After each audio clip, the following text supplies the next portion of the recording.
Hey guys, WoodenFan1 here, back at it again for another Thomas Wooden Railway layout video. And oh boy guys, I am really excited to show this one off to you. I know I usually say in the 90s videos, I'm all nostalgic for those, but in this case, I am very nostalgic for this set because this is like the era of TWR I grew up with as a kid, like from 2002 to 2008, 10, well not, 10's my cutoff, but I know Learning Curve kept going to like technically 2012. I know the Tomy merger or whatever, but yeah. So, everything on this layout is from like 2002 to 2008, give or take, and I'm really excited to show this all off. This is so cool to look at. I'm bringing back some like actual things from my childhood. Like, I'll tell you some of them as we go, but oh wow, I'm excited to show this off to you.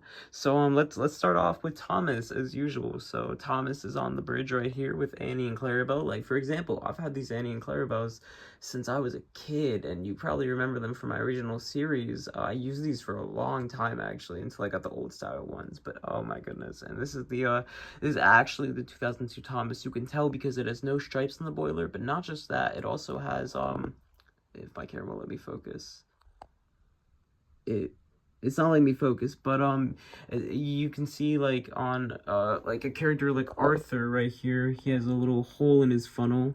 But on Thomas and for all the other original redesigns of like Thomas through Percy, they don't have any molds in their funnel to like, show the hole. So that's interesting, cool thing to see.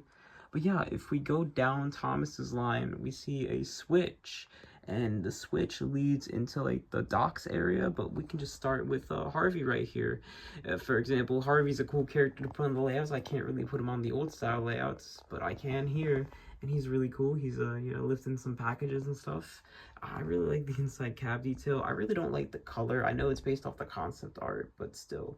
There's Harvey chilling this little siding leading to, the water.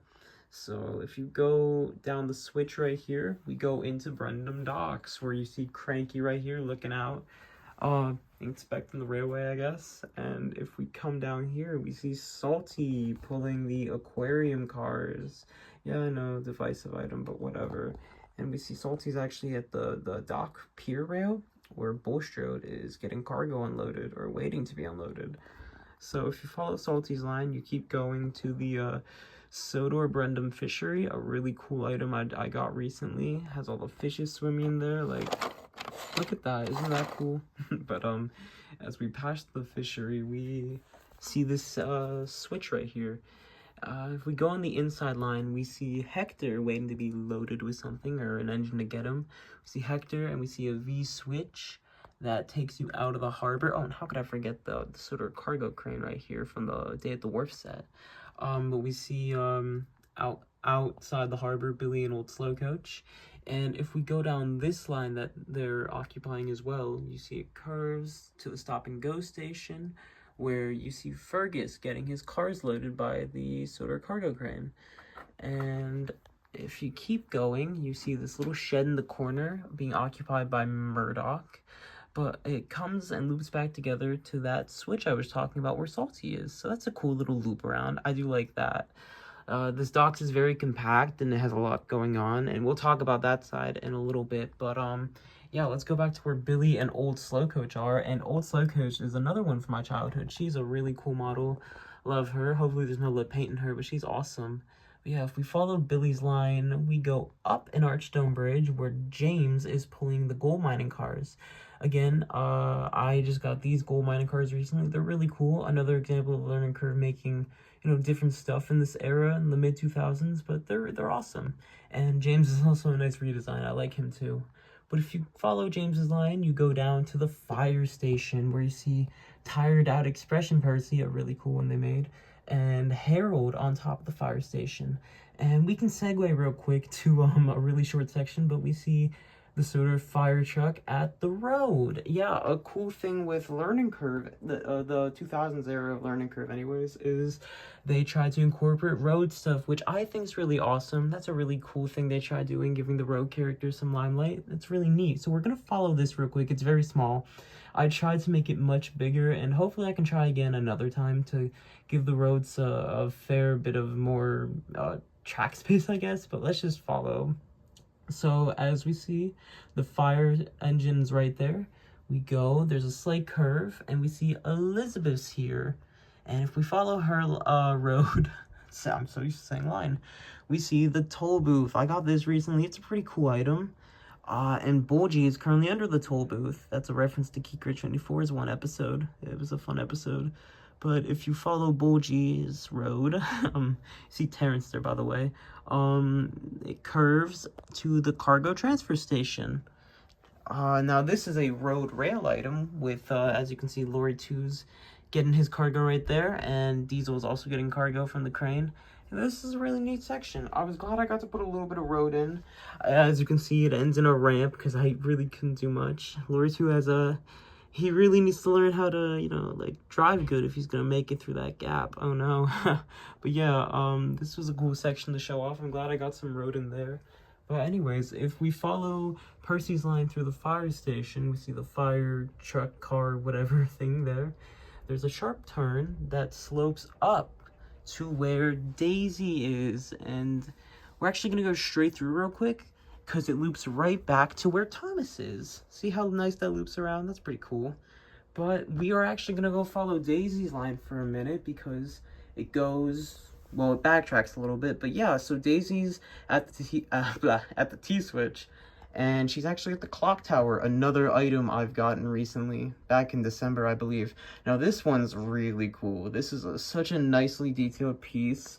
Even the play feature, it might be a little silly and unrealistic, but I don't care. It's really cool for, like, set dressing, and just kids would definitely like stuff like this. Like, how could you not like that? Oh, wow, that's awesome. My cat just left the room, but it's okay.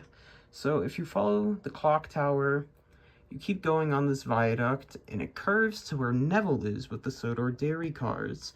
I used to have these as a kid, but I just picked them up again recently, and they're, again, an example of, like, a direction I don't really like, but I don't really hate. Like, I'm kind of biased because of nostalgia, but these aren't the coolest items.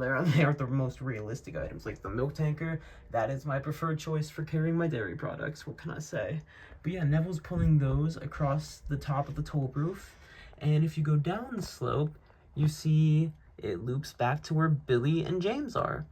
And now if we follow Billy's line down the other way of the transfer crane, you see it's a sharp turn through, and we actually go back to the cargo transfer station where Diesel's getting filled up with his cargo car. Now, let's talk about Diesel real quick, because honestly, I didn't like this redesign as a kid. I destroyed mine as a kid. It is in terrible shape, but I got him a few months ago, and you know, honestly, it's a good example of a good redesign. It's not too bad, in my opinion. But if we keep going down Diesel's line, we see it also goes kind of not directly under the toll booth, but right next to the toll booth. We go under the big viaduct to where you can see, obviously, the Sodor Honey transfer station. I forgot what it's called, to be honest, but we see the Sodor Honey station, which is it's a neat piece. It's older one. I think it's from 2002 or 2003. You see, it's on a siding right here where Bronze Diesel is, and I love the 60-year anniversary product, so I had to put one of them on here. Yeah, he got covered in honey, I guess, but he's really cool. That's the Honey Depot, I guess. So here we have on the main line again, Gordon, another like 2000 Gordon, if you can tell, with the funnel. But yeah, he's going around this big curve with the express, and oh, Chewy. Sorry, guys. I don't know what my cat's doing. He's being silly. It goes under the T-switch right here where the recycling cars are. And they are being pulled by Molly. Molly is also another really great item they made along with the recycling cars. Like, I really do like this era. But if you follow Molly's line, she goes through the tunnel, the Wharf and Tidmouth tunnel from the Racing to the Wharf set. And if you go through the tunnel, you find Arthur at the stop and go station. This one, I don't really like this piece. I think that guy is, well, what's he saying to Arthur, you think? But, yeah. No, this item's not the worst thing out there. It's obviously a gimmicky one, but, you know, I felt like it was cool to put it on there. This was actually made in 2001, so there's a clickety-clack track version that I do have, but this feels like something that would have been made, you know, later in the Learning Curve era, but hey, cool to see. Arthur's also great. I love Arthur. But yeah, Arthur's line basically leads back into the dock section, and I think we covered everything pretty much, guys. Wow, I thought this would take longer, but I really like this layout. I would love to know what you think about it. Like, I grew up with this era. I feel like a lot of people have. I know a lot of people are nostalgic for the 90s stuff, but seriously, the mid 2000s learning curve era was really really awesome. There was so much cool stuff, like the road, for example. They had a lot of cool destinations, and I know people don't like how much plastic was incorporated, but honestly, that's just a factor of time in my opinion. Like, it was a given. Besides, a lot of the stuff, I mean, look at this stuff. A lot of the stuff looks to be made of wood, guys. Like, this is great. Like, I think this is some prime Thomas era, in my opinion. You guys remember those wooden railway commercials back in, like, 2005? Like, this is what I'm thinking of right now. Oh my goodness. I'm so glad I got to make this and show it off to you guys. I'd love to know what you think in the comments. Would you like to see another layout like this? What was your favorite part? What characters would you like to see on the layouts? I'd love to know that too. I'm sick of having like just Thomas and James and Percy on there. I try to spice it up, give Percy a new face, have like Thomas and Gordon be the really early ones. But yeah, I'd love to know. But anyways, guys, that's all from me. I'm so glad you got to see this. Let me know what you think down in the comments. And don't forget to like and subscribe. Wooden Fan 1 signing out saying, have a nice day, everybody.